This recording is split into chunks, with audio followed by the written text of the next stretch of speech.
How y'all doing? It's Judge Lynn. Before we get started, I want to point something out.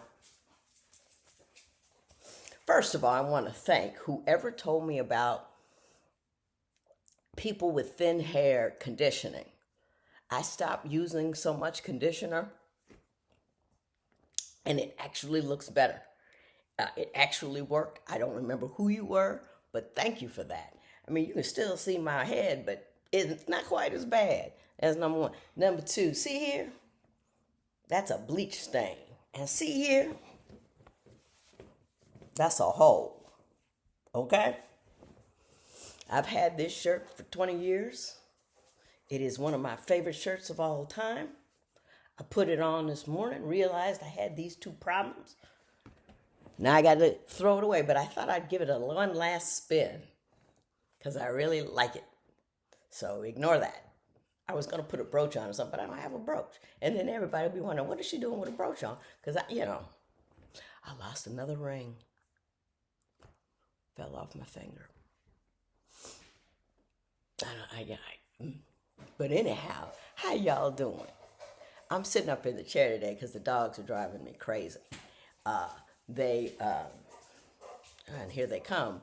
Someone said, when I have this thing about, I have a short about the dogs chewing the couch, and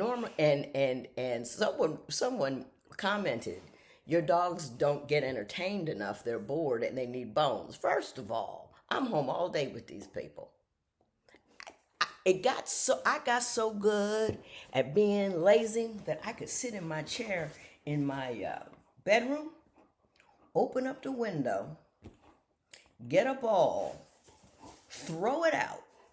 They would jump out the window. I'd close it, so they would have to run all the way around the house and come in another door that they can get in. And then I got another ball and I throw it out. So I could just be low and slow and keep them busy. But they get plenty of fun with each other. They get plenty of fun with me. My son comes over during the daytime. They mess with me all day. And my son, when he's home, he's usually home at night. Uh-oh. That can't be good. Oh. Uh-oh.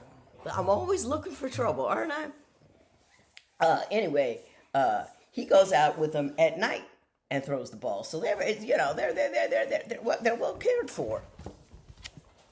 See? They're busy.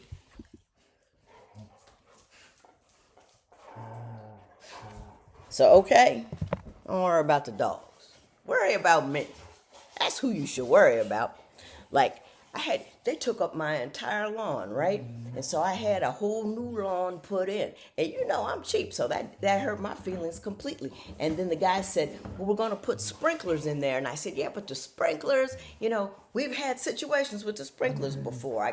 Maybe I'll add it on to the end of this, so you can stream my sprinkler situation. I don't know if I can do that, but if I can, I will. And they said, we're going to put these cement things on that they can't, these things, we're going to cement down these things and dog-proof, can't get in them. They said, good.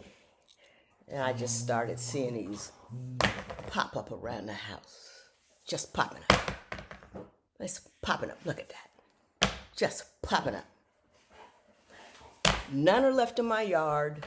I have 4 here. That means there are at least 4 or 5 other ones somewhere around the abode. But what are you going to do? Now, that's that problem. And then yesterday, it's not a problem. It's just the stupid stuff that goes on at my house. And yesterday, I was working, right? And the internet went down. Now, that used to make me frantic, but I know, okay, it's probably the provider, so you go on your phone and you look to see if there's an internet interruption in your area, and there wasn't one, so I said, okay, that's fine. Then I went into, who is this? I should stop looking. I should maybe put on Do Not Disturb or something. But, what was I talking about? Oh, yesterday, and the internet went down, so I looked and it said there weren't any interruptions. So then I know I got to go reboot my router. So I go in there, and I reboot the router, and that didn't help. And I messed with it. I sent a message to the company to reboot the router. That didn't help. And I said, well, holy moly, mac and dolly, let me just call a man and get it to fix it. At son number 5 or 6, I was talking to him and he said, oh, wait till I get home, Mom, from work, because he's working. He says, I could probably look at it and fix it for you. I was like, no, I want it fixed. So I called the guy. The guy says he can come by 3 o'clock. And of course, 3 o'clock comes and he calls and he says he got stuck at another job. He can come at 6. And my husband, oh boy, maybe I'm asking the boy to do too much. Well, he's trying to fill his father's shoes. Both of them are, so it's not a weird slip. But anyway, so he would have been over here by 5. But I said, that's okay. It's probably complicated. He probably couldn't have done it anyway. I let the man in. He comes in, and I said, do you mind if I watch you so I can learn how to fix it? I always watch repairmen. My favorite repairman was a plumber because he realized I was a widow, and he went, because I was saying so many dumb things, and he went around the house after he fixed what he needed to fix and just showed me things. When the thing is like this, it's when you're like a valve is like this, it's off, and when it's up like that, it's on. I didn't know that. Oh, and by the way, I know that I have to get back to the subject of the tech guy. But I want to say, oh, by the way, this is for all the widows and the men who are married to women. Make sure your women know everything they need to know should you depart. My son works at a company, and I don't know what he does. It's technical, blah, blah, blah, blah. But he's been telling me stories about women calling and having nothing to do with the company that he's with. And so distraught because their husbands died and they didn't know where anything was and just distraught. And my son, God bless him, he says, all I can do is think of you. And even if they didn't have, one day he says, Mom, can you send me a screen to your whatever? And he was helping some lady whose husband had died, who had the same alarm system that I did, because he felt so bad for her. They don't know where the money is. They don't know about the accounting. They don't know anything now. In my marriage, I was actively involved in all of it. So I knew where most of it was, but I didn't know any, he was my accountant. That was the most technical thing that went wrong. And I had to find an accountant that I trusted, because I trusted that brother, which is hard. But anyway, fellas, make sure the women in your life know where everything is, what all the passcodes are, and how you're supposed to do, because statistically you're going to go first. That's just the odds. Statistically, men die first. And there are a lot of women out here and women, ladies, you demand to know what you need to know should he go. Because I've run into a lot of widows who are just distraught because they just don't have that information. And while you be part of being a leader, if that's what you want to call it, is knowing that, preparing for the future. And the future is probably she will outlive you. Will she be okay? Not, she won't be okay the next day, but will she be able to continue? And if you haven't put her in that position, you haven't done a job. Okay, I'm done with that. I got excited.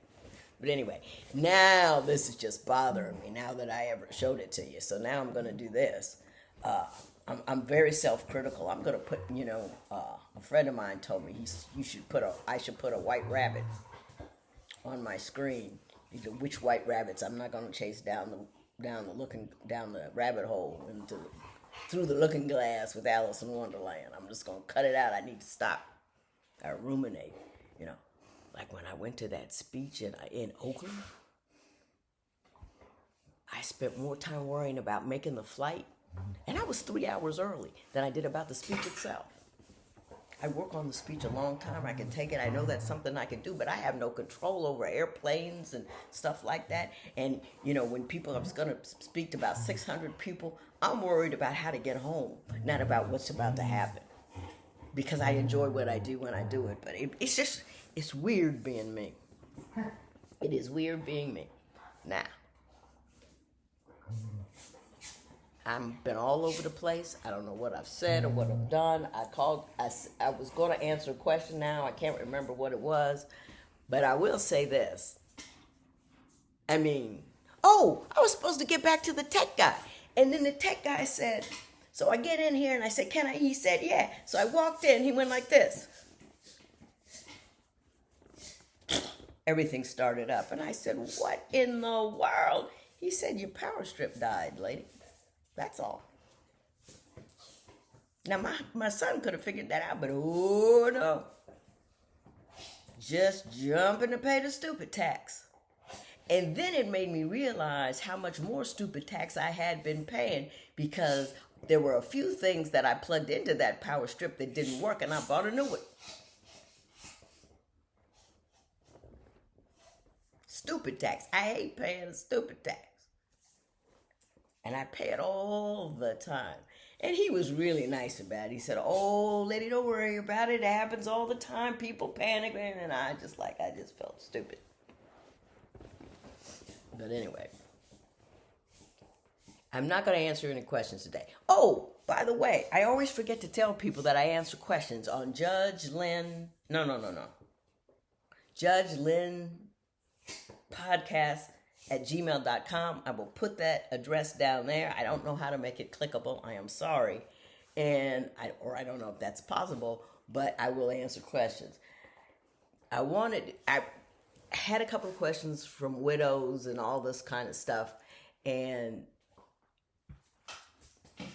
I just talked about it a little bit because that's where my head was. People ask me when it gets better, when it gets okay. I was boohooing in Oakland, sitting in the hotel room because I was going to put an ending on the speech that implicated him, and I couldn't get through it. So I was practicing doing it, and I cried every time, so I said, the heck with it, I had to change the ending. Wasn't as good as the first one, but it was all right. But anyway, and it's like, there is no... I remember when I was at my grief coach, Henrietta, and, I would get better, and then I'd be hysterical because I was horrible. If you don't stop, horrible, and she said, you're thinking mountain, think roller coaster. And the dips get more and more shallow. The ups get higher, and the dips get more shallow. You know what I'm saying? So you kind of going up like this, as opposed to just getting better. And one reason why I know I'm a little better is as I can read again. And I like to read. And I wasn't able to read for 2 years after he died. And I don't know why. One, I couldn't concentrate in the beginning. And after that, I didn't care. And then after that, I would read a couple pages and I would see something big, the word big, and then I would think big E, and then that wasn't cool. And, I could read the word the, and be all, you know what I mean? He was the man, I'm upset. But now I can read again. And I'm reading 3 books right now. One is The Fall of the Ottoman Empire.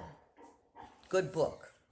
Most people don't know how massive and how long-standing the Ottoman Empire was, and how it impacted World War I. And before that, I had read a book about the beginning of the Ottoman Empire. So after I finish this book about the fall of the Ottoman Empire, I'm going to go back and reread a book about the beginning of the Ottoman Empire so I can, tie it up. Or I might buy another book altogether by a different author. These are 2 different authors.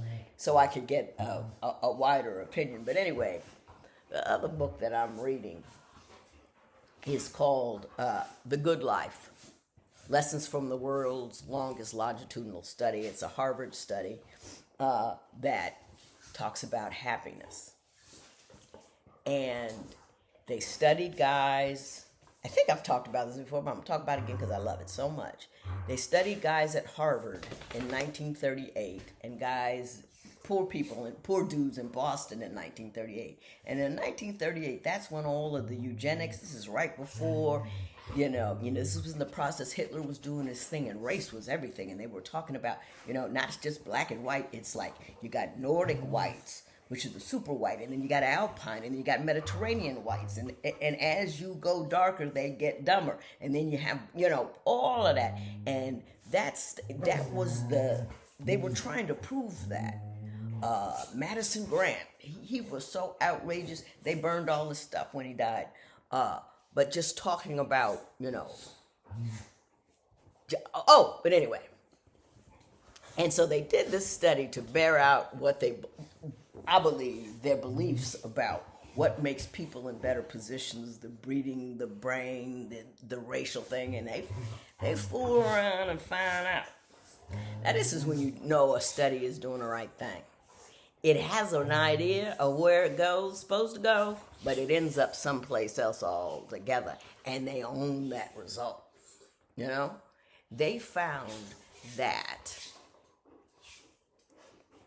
more than anything else, by a long shot, health, wealth, longevity, and happiness was determined by the number and strength and value of the relationships these people had, and it was extraordinary. It was over time. It started in 1938. The study is still going. They've added women. They've added all kinds of people. And then there are 5 other studies that have started since then and have found the same thing.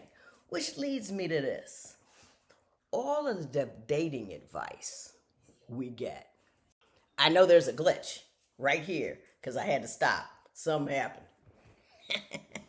But anyway, I was just talking about that study and the dating advice that we get.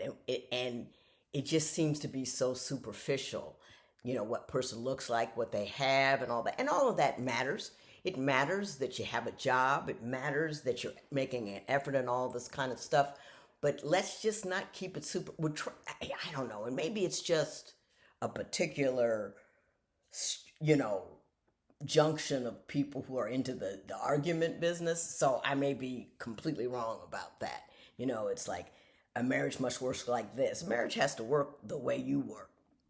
But anyway, you got to take that in consideration. The companionship part. Are we better together as a whole than a half? Well, not a half, but you know what I mean. But anyway, it's just remember what happened. How the study, don't remember nothing. Read the book. There's a movie out called Happy.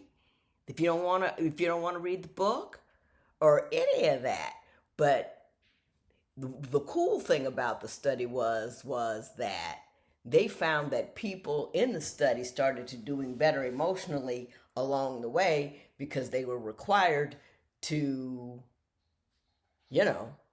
answer these questions about your happiness, your life, what's going on, and all of that. So that's where I was. I know I was all over the place today.